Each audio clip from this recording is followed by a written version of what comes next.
To overcome regain after gastric bypass and VSG, it's imperative that you learn how to disentangle your self-worth from your weight. In this episode, we're going to explore how these things get so intricately linked in the first place. Then we'll dig into 3 powerful tactics that will help you liberate your self-esteem from the number on the scale or the size label in your jeans. So if you think back to when you were younger, what's your very first memory of tying your self-worth to your weight? I'd love it if you share your memory with us in the comments below the video. So for me, it happened in 3rd grade gym class.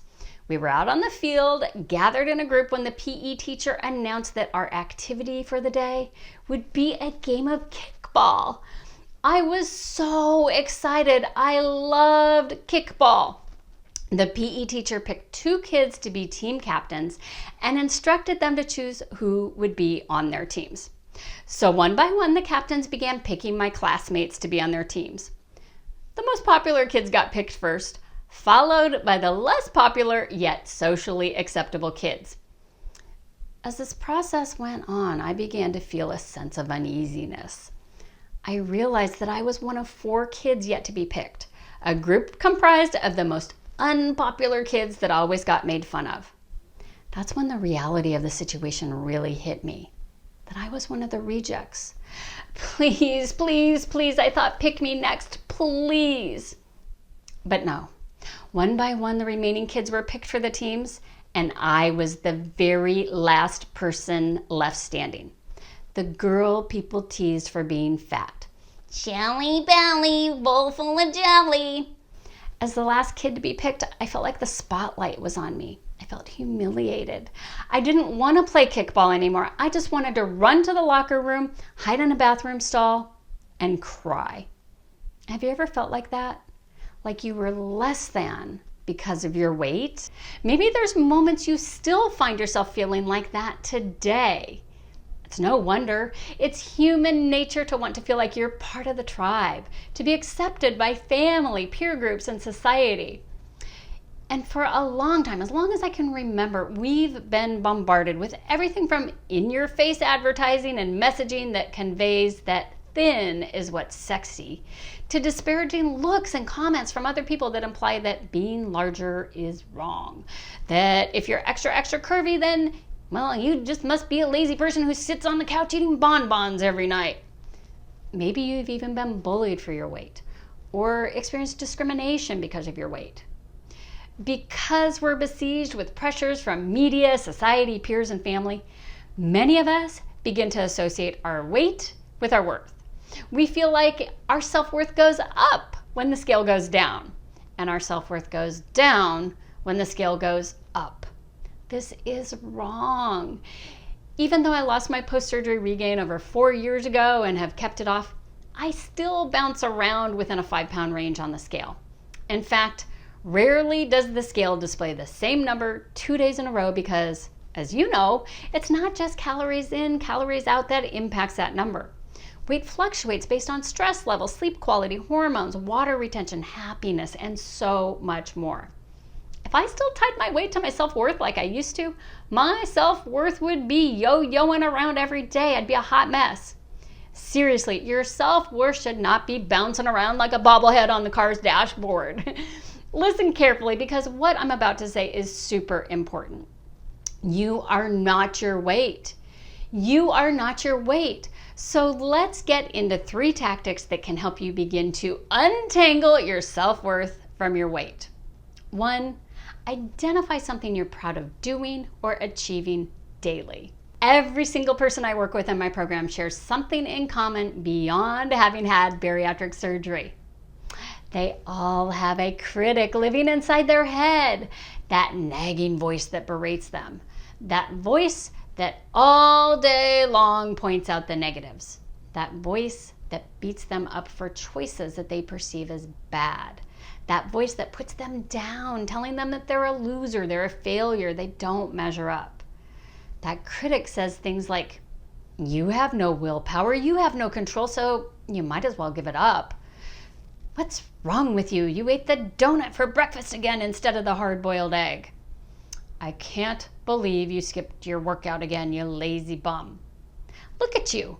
You've had surgery and you still can't get off all the weight or keep it off. Do you hear that inner critic too? You already know that that voice is not productive. That voice is an anchor dragging down your self-worth. Here's how you can begin to silence that critic.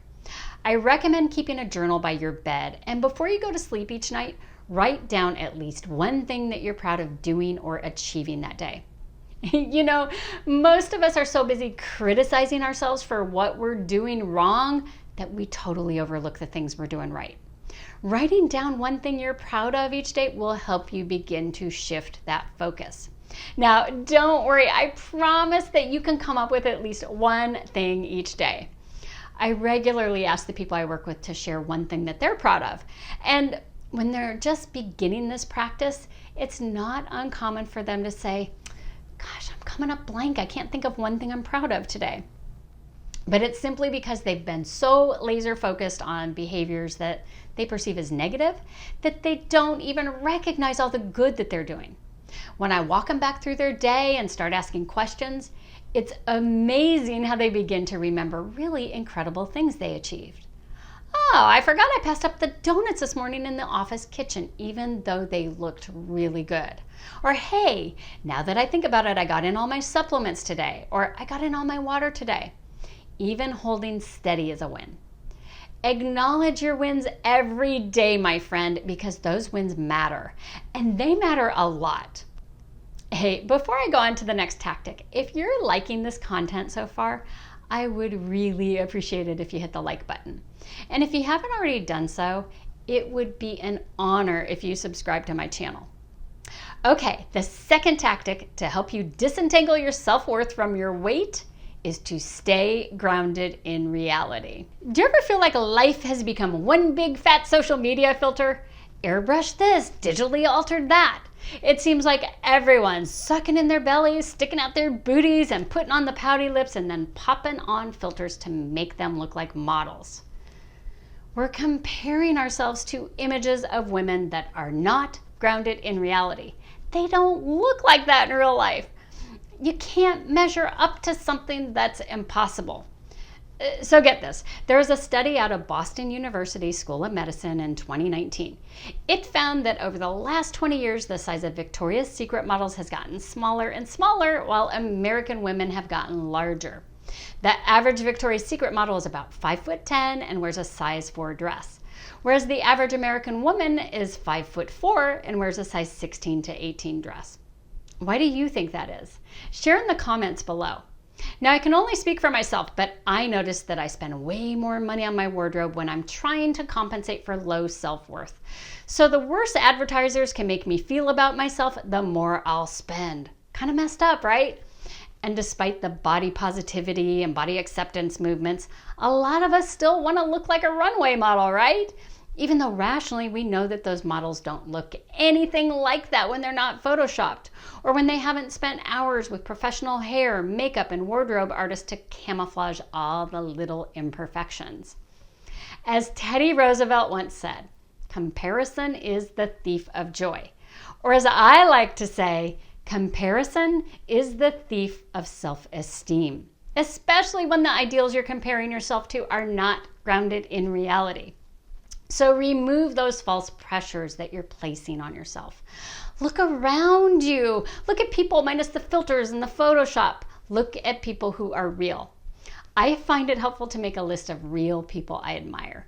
Some are celebrities that I see as unapologetically authentic. Celebrities who don't fit the mold of stick-thin model, but those who find strength in their own unique beauty. People on my most admired list include Oprah, Jamie Kern-Lima, Carney Wilson, Eleanor Roosevelt, Serena Williams. More importantly, list the people you interact with every day who you admire and see as beautiful people. Friends, colleagues, family members, pillars of the community. My guess is that they'll come in all shapes and sizes. Selma Hayek said, people often say that beauty is in the eye of the beholder. And I say that the most liberating thing about beauty is realizing that you are the beholder. This empowers us to find beauty in places where others have not dared to look, including inside ourselves. Ponder that so you can begin to take off those media influence filters to really see how beautiful you are. The third tactic to disentangle your self-worth from your weight is to nurture your relationship with yourself. You already understand the importance of relationships. In fact, if you were to think about it for just a moment, how many hours a week would you estimate that you put into nurturing relationships with the people that you care about? 5 hours, 10 hours, 20 hours, 40 hours a week? A lot, right? But here's a question that I suspect you'll find harder to answer. How many hours a week do you spend nurturing your relationship with yourself? That's what I thought. In fact, 5 years ago, if you had told me to nurture my relationship with myself, I wouldn't have had a clue what that even meant, let alone how to do it. Change begins on the inside and later begins to radiate on the outside. You need to nurture yourself with kindness, compassion, and acceptance. Try starting with what I call daily reflections. That's where you share what you love about yourself as you look at yourself eye to eye in the mirror. And don't tell me you've got nothing you love about yourself. Sheesh. It can be things that you like the look of. It can be what your body does for you. It can be your personality traits, the soulful side of you. I love my eyes. I love my smile. I love my tushy. I love my laugh. I love that my legs are strong enough to carry me from one place to another. I love my happy outlook on life. Listen, I know that doing daily reflections can seem awkward at first. When I started saying positive things about myself in the mirror, I check around to make sure my husband wasn't in hearing range because I assumed that if he heard me, he would think I lost my marbles. Now I say them loud and proud, and it turns out it doesn't matter if my husband overhears me because he just happens to agree with me. Beyond daily reflections, do kind things for yourself. It can be enjoying a bubble bath at the end of your day, walking barefoot through the yard or on the beach to connect with nature, taking the time to hydrate yourself, maybe with a special water you make, like water infused with cucumbers or mint.